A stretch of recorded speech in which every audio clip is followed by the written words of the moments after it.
গত বছর 17,777 শ্রমিক মালয়েশিয়া যেতে না পারার মূল দায় এজেন্সিগুলোর বলে হাইকোর্টে রিপোর্ট জমা দিয়েছে প্রবাসী কল্যাণ মন্ত্রণালয়। ভুক্তভোগীদের থেকে নেয়া 4 থেকে 6 লাখ টাকা প্রমাণ সাপেক্ষে ফেরত দিতে এজেন্সিগুলোকে বাধ্য বলে আদালতকে জানানো হয়েছে এই রিপোর্টে। রোববার বিচারপতি ফাহমিদা কাদের ও মুবিনা হকের বেঞ্চ এই প্রতিবেদনের উপর শুনানি করে নতুন আদেশ দেন।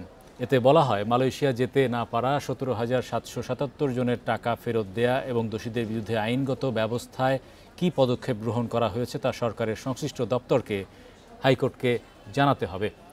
এই নিয়ে রিটকারী আইনজীবী তানভীর আহমেদ বলেন, গত বছর মালয়েশিয়ায় কর্মী পাঠানো নিয়ে বড় ধরনের আর্থিক কেলেঙ্কারি হয়।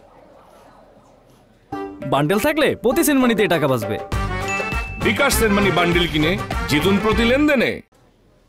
এই রিপোর্টে আরেকটা জিনিস বলছে যে সরকার অলরেডি ইনিশিয়েটিভ নিচ্ছে যে মালয়েশিয়া কিভাবে পাঠানো যায়, অর্থাৎ এই যারা ভুক্তভোগী আছে তো তাদেরকে পাঠিয়েছে কিনা অথবা না পাঠালে তাদের টাকাগুলো ফেরত দিয়েছে কিনা এবং রিক্রুটিং এজেন্সি যেগুলো দায়বদ্ধ তাদের বিরুদ্ধে কী কী ব্যবস্থা নেয় সুনির্দিষ্টভাবে আগামী 27 আগস্ট রিপোর্ট দিতে বলা হয়েছে।